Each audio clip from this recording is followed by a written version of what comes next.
زیادہ سے زیادہ ثواب کمانے کے چکر میں بغیر سمجھے بوجھے قرآن پڑھا جاتا ہے۔ رمضان میں 1 مرتبہ، 2 مرتبہ، 3 مرتبہ قرآن ایک شخص ختم کر لیتا ہے، ایک لفظ بھی اس کا وہ سمجھ نہیں پاتا ہے، قرآن کے ایک حکم کے بارے میں بھی اس کو واقفیت نہیں ہو پاتی ہے، یہ چیز اچھی نہیں ہے۔ مشہور حدیث ہے حضرت عبداللہ ابن عمرو ابن العاص، انہوں نے اللہ کے رسول صلی اللہ علیہ وسلم سے سوال کیا کہ میں قرآن کتنے دنوں میں ختم کروں؟ آپ صلی اللہ علیہ وسلم نے فرمایا 30 دنوں میں ختم کرو۔ انہوں نے کہا کہ میں اور کم دنوں میں ختم میں کر سکتا ہوں۔ حضور نے فرمایا کہ 15 دن میں ختم کرو۔ انہوں نے کہا کہ میں اور کم دن میں ختم میں کر سکتا ہوں۔ حضور نے فرمایا کہ 10 دن میں ختم کرو۔ انہوں نے عرض کیا میں اور کم دنوں میں ختم میں کر سکتا ہوں۔ اللہ کے رسول نے فرمایا 7 دنوں میں ختم کرو۔ ایک روایت میں تو ہے کہ انہوں نے عرض کیا کہ میں اور کم دن میں ختم کر سکتا ہوں۔ اللہ کے رسول نے فرمایا کہ اچھا ٹھیک ہے، تم 3 دن میں ختم کرو، لیکن 3 دن سے کم میں ختم کرنے کی کوشش مت کرو۔ ساتھ ہی اللہ کے رسول صلی اللہ علیہ وسلم نے فرمایا وَلَا فَقُهَ مَنْ قَرَأَ الْقُرْآنَ فِي أَقَلَّ مِنْ 3، جس شخص نے 3 دن سے کم میں قرآن ختم کرنے کی کوشش کی وہ تو کچھ قرآن کو سمجھ کر پڑھ ہی نہیں سکتا۔ اس حدیث سے معلوم ہوتا ہے کہ 3 دن سے کم میں قرآن ختم کرنے کی کوشش نہیں کرنی چاہیے۔ ہمارے سماج میں شبینہ کا رواج ہو گیا ہے، 2 دن میں، 1 دن میں 8 9 9 10 گھنٹے مسلسل قرآن پڑھ کے ختم کرنے کی کوشش کی جاتی ہے۔ حدیث کی روح سے یہ غلط ہے۔ اور دوسری بات یہ کہ بغیر سمجھے بوجھے قرآن کو پڑھنا درست نہیں ہے۔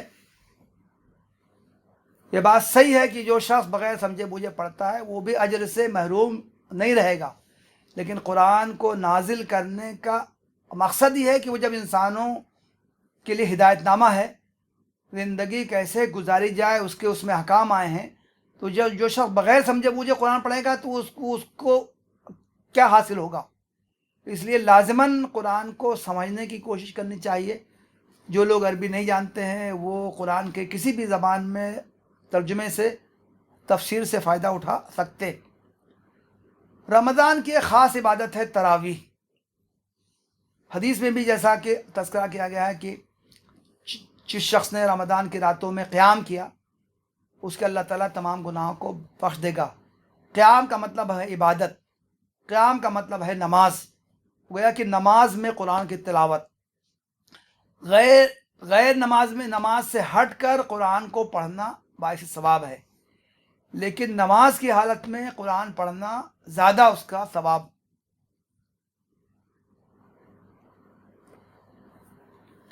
ایک حدیث میں ہے، ام المومنین حضرت عائشہ بیان کرتی ہیں کہ اللہ کے رسول صلی اللہ علیہ وسلم رمضان میں اور غیر رمضان میں پورے سال آپ 8 رکعت رات کے آخری پہر پڑھا کرتے تھے۔ یہ آپ کی تہجد کی نماز ہوتی تھی۔ ام المومنین کے اس بیان سے معلوم ہوتا ہے کہ وہی تراویح کی نماز ہے جو اللہ کے رسول صلی اللہ علیہ وسلم رمضان میں پڑھا کرتے تھے۔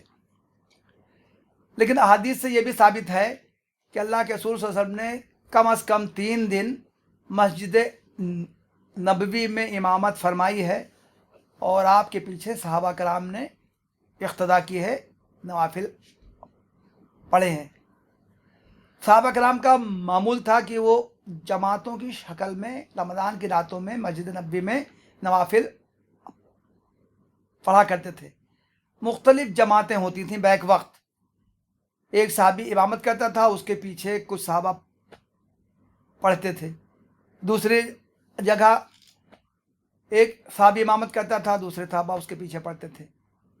ایک مرتبہ اللہ کے رسول صلی اللہ علیہ وسلم مسجد نبوی میں آئے، تمام صحابہ کی آپ نے امامت فرمائی، جتنے اس وقت مسجد نبوی میں الگ الگ جماعتوں کی شکل میں نماز پڑھ رہے تھے۔ دوسرے دن صحابہ کو علم ہوا تو وہ اور لوگ اکٹھا ہو گئے۔ تیسرے دن تو پوری مسجد کھچا کھچ بھر گئی۔ صحابہ کرام کے ذوق و شوق کو دیکھ کر جب چوتھے دن آپ کو بلایا گیا کہ صحابہ انتظار کر رہے ہیں، آئیے آپ تشریف لائیے، تو آپ نے انکار کر دیا. آپ نے کہا کہ مجھے تمہارے ذوق و شوق کو دیکھ کر اندیشہ ہے کہ کہیں یہ نماز تم پر فرض نہ ہو جائے. بعد میں پھر صحابہ کرام الگ الگ جماعتوں کی شکل میں نماز پڑھنے لگے. حضرت ابوبکر صدیق کے زمانے میں بھی یہی معمول رہا. حضرت عمر فاروق کے شروع دور میں بھی یہی معمول رہا. بعد میں حضرت عمر فاروق رضی اللہ عنہ نے حضرت ابی ابن کعب کو حکم دیا کہ تم تراویح کی نماز پڑھاؤ، اور تمام صحابہ نے ان کے اقتداء میں نماز پڑھی. تمام صحابہ نے اس کی تائید کی، اور اس وقت سے یہ نماز تراویح جماعت کے ساتھ جاری ہو گئی. احناف اور دوسرے ائمہ تراویح کی نماز کو 20 رکعتیں قرار دیتے ہیں. اہل حدیث حضرات کہتے ہیں کہ نہیں، وہ اصلاً تہجد ہی کی نماز ہے، جو کہ اللہ کے رسول صلی اللہ علیہ وسلم رمضان میں پڑھا کرتے تھے. تراویح کی نماز اصلاً نفل ہے. اللہ کے رسول صلی اللہ علیہ وسلم نے اس پر عمل کیا ہے، اس لیے اس کو سنت کہا گیا ہے. تمام صحابہ پڑھتے تھے، سنت مؤکدہ اس کو کہا گیا ہے. بھائی اس کا اہتمام کرنا چاہیے. رمضان کی راتوں میں جتنا زیادہ سے زیادہ عبادت کے آدمی کو توفیق ہو اس پر عمل کرنا چاہیے. کوئی شخص 20 رکعت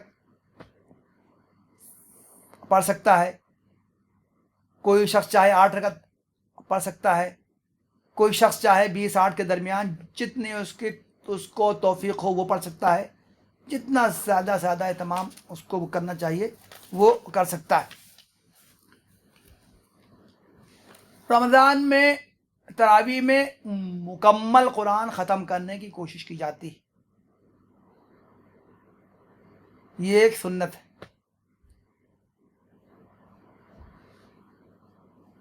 آج کل کورونا کی وجہ سے مسجدوں میں نمازیں محدود کر دی گئی ہیں. لوگ اپنے اپنے گھروں میں نماز ادا کر رہے ہیں. گھروں میں بھی تراویح کی نماز کا اہتمام کرنا چاہیے. یہ نماز تراویح کی انفرادی طور سے بھی پڑھی جا سکتی ہے. 5 وقتہ نمازوں کی طرح تراویح کی نماز بھی جماعت سے پڑھی جا سکتی ہے. کوئی حافظ قرآن میسر ہو تو وہ تراویح میں ترتیب سے پورا قرآن سنا سکتا ہے. کوئی حافظ قرآن کو نہ ہو، کسی شخص کو قرآن کریم کے مختلف مقامات کی آیتیں، مختلف صورتیں یاد ہوں، وہ ان صورتوں کو سنا سکتا ہے.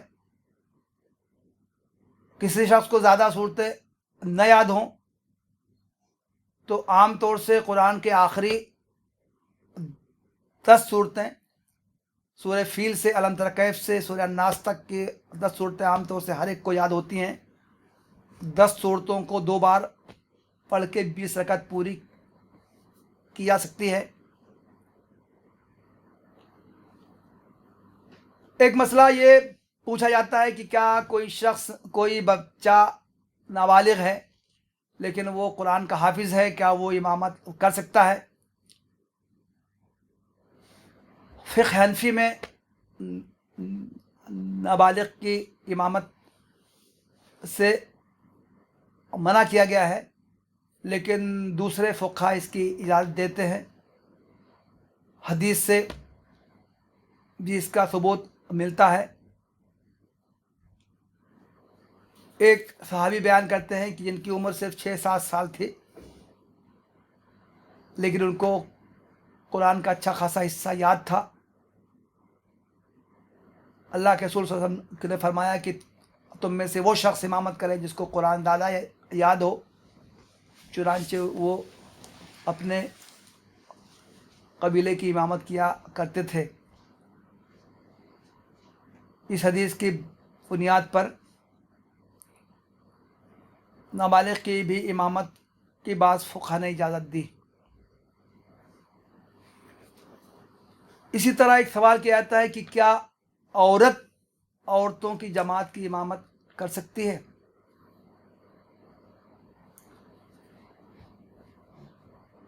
فقہ حنفی میں اس کو بھی مکروہ تحریمی کہا گیا ہے، لیکن دوسرے فقہا نے اس کی اجازت دی ہے۔ ام المومنین حضرت عائشہ اور ام المومنین حضرت ام سلمہ کے بارے میں احادیث سے ثابت ہے کہ وہ عورتوں کی جماعت کی امامت کیا کرتی تھیں۔ اگر کوئی عورت حافظہ قرآن ہو یا اس کو قرآن کا زیادہ حصہ یاد ہو تو وہ تراویح کی نماز عورتوں کی جماعت کی امامت وہ کر سکتی ہے۔ اگر عورتوں کی جماعت ہو رہی ہو تو اس میں یہ کہا گیا ہے کہ عورت جو امامت کرے وہ صف سے آگے نہ کھڑی ہو بلکہ پہلی صف میں عورتوں کے درمیان ہی کھڑی ہو۔ آج کل ایک سوال یہ کیا جا رہا ہے کہ کیا آن لائن تراویح کی نماز پڑھی جا سکتی ہے؟ کہ محلے کی مسجد میں جہاں 2-4 لوگ نماز پڑھ رہے ہوں وہیں امام صاحب مائک سے قرآن پڑھیں تراویح میں، اور مائک کی آواز میں جو اطراف کے جو مکانات ہوں جہاں تک آواز پہنچ سکتی ہو، لوگ گھروں میں نیت کر لیں ان کی اقتدا کی اور اپنے اپنے گھروں میں نماز پڑھ لیں، یا مائک سے ہٹ کے کوئی ایسی صورت اختیار کر لی جائے ریڈیو سے، ٹیلی ویژن سے یا اور کسی انسٹرومنٹ سے کہ آواز مسجد کی آواز گھر تک پہنچے، تو کیا آواز کو سن کر یا ٹیلی ویژن پر دیکھ کر جماعت باندھی جا سکتی ہے؟ اس کے بارے میں فقہا نے کہا ہے کہ آن لائن نماز پڑھنا نہ تو 5 وقتہ، نہ جمعہ اور نہ تراویح کوئی نماز بھی جائز نہیں۔ رمضان کی ایک خاص عبادت اعتکاف۔ بعض لوگ یہ بھی سوال کر رہے ہیں کہ کیا اس صورتحال میں جب کہ گھروں ہی میں نماز پڑھی جا رہی ہے کیا گھر میں اعتکاف کیا جا سکتا ہے؟ حدیث سے گھر میں اعتکاف ثابت نہیں ہے۔ اعتکاف صرف مسجد ہی میں ہو سکتا ہے، اس لیے مسجد میں جو لوگ نماز پڑھ رہے ہیں، ہر مسجد میں 3-4 آدمی اگر نماز پڑھ رہے ہیں ان میں سے کوئی 1-2 لوگ اعتکاف کر لیں تو تمام لوگوں کی طرف سے یہ واجب ادا ہو جائے گا، لیکن گھر میں اعتکاف کی فقہی طور پر اجازت نہیں۔ رمضان کی ایک خاص عبادت لیلۃ القدر، شب قدر، اس کے بارے میں بھی لوگوں میں ایک غلط رواج پا گیا ہے۔ لوگ سمجھتے ہیں کہ صرف رمضان کی 27ویں شب قدر ہوتی، حالانکہ یہ بات صحیح نہیں ہے۔ اگرچہ کچھ احادیث میں 27ویں کے بھی شب قدر ہونے کا تذکرہ ہے، لیکن کچھ دوسری احادیث میں 23ویں شب کے ہونے کا تذکرہ ہے، کچھ احادیث میں 21ویں شب کے ہونے کا تذکرہ ہے، کچھ احادیث میں ہے کہ اللہ کے رسول صلی اللہ علیہ وسلم نے فرمایا کہ رمضان کی آخری 10 راتوں میں شب قدر کو تلاش کرو،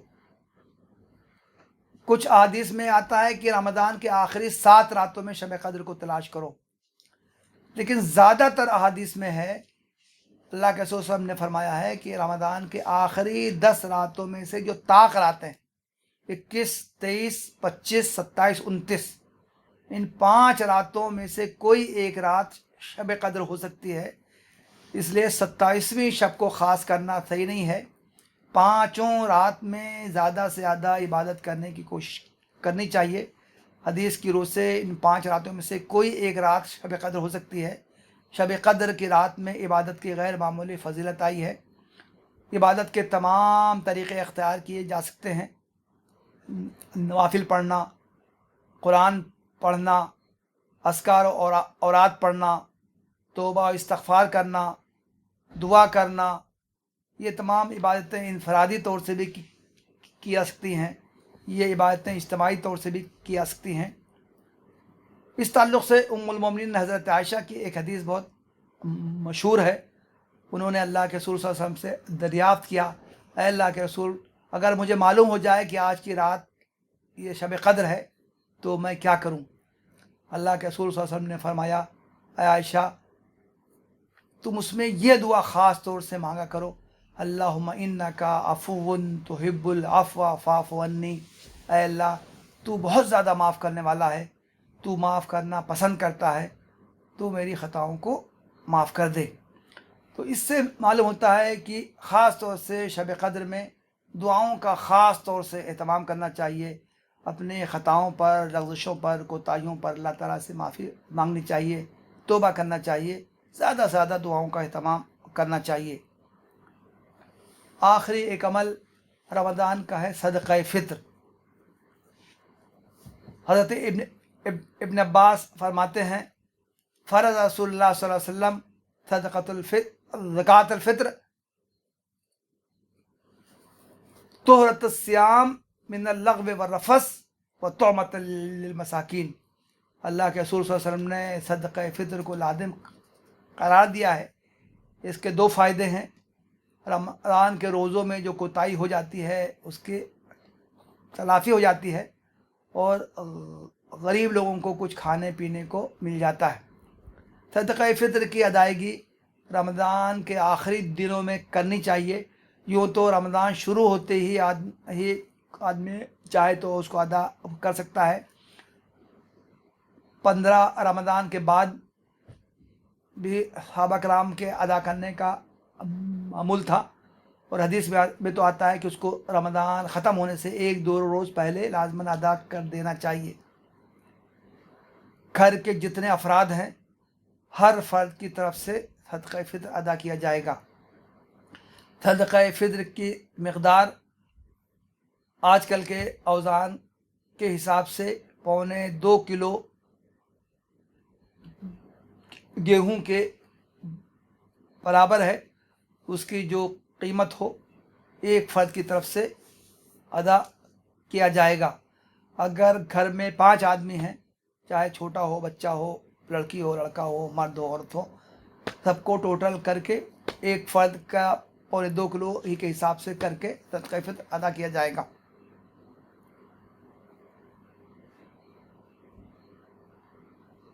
رمضان کے روزوں کا شمار اسلام کے ارکان میں سے ہوتا ہے۔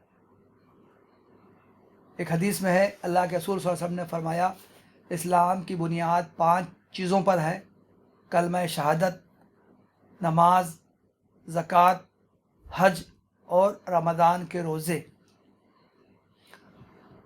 ہر سال روزے آتے ہیں، چلے جاتے ہیں۔ اللہ تعالیٰ نے ہم کو موقع عطا کیا ہے کہ رمضان پھر آ رہے ہیں۔ کتنے لوگ ہیں جو رمضان آتا ہے، گزر جاتا ہے، لیکن ان کو رمضان سے فائدہ اٹھانے کی توفیق نہیں ہوتی۔ ایک حدیث میں ایسے لوگوں کو بہت بڑا بد نصیب قرار دیا گیا ہے۔ اللہ کے رسول صلی اللہ علیہ وسلم کا ارشاد ہے، رغم انف رجل دخل رمضان ثم انسلخ ولم یغفر له۔ وہ شخص کتنا بڑا بد نصیب ہے کہ رمضان آئے اور چلا جائے، اس کو اپنی مغفرت کروانے کی توفیق نہ ہوئی ہو۔ ہمیں سے ہر شخص کو کوشش کرنی چاہیے کہ اللہ تعالیٰ نے ہمیں جو یہ قیمتی موقع عطا کیا ہے، جس میں کہ ہر عمل کا ثواب بہت زیادہ بڑھا دیا جاتا ہے، ہم کو زیادہ سے زیادہ ثواب کمانے کی توفیق ہو۔ ایک حدیث میں ہے کہ اللہ کے رسول صلی اللہ علیہ وسلم نے فرمایا، اللہ تعالیٰ فرماتا ہے، ہر عمل کا اجر 10 گنے سے لے کے 700 گنے تک دیا جاتا ہے، سوائے روزے کے کہ روزہ میرے لیے ہے اور میں ہی اس کا اجر دوں گا۔ گویا کہ رمضان میں روزے کا اور رمضان میں کیے جانے والے اعمال کا اللہ تعالیٰ اجر غیر معمولی بڑھا دیتا ہے۔ وہ لوگ بہت خوش قسمت ہیں جن کے لیے کہ رمضان آئے اور اس سے خوب فائدہ اٹھائیں۔ اللہ تعالی ہم سب کو بھی اس کی توفیق عطا فرمائے۔ وآخر دعوانا ان الحمدللہ رب العالمین۔ أشهد أن محمد رسول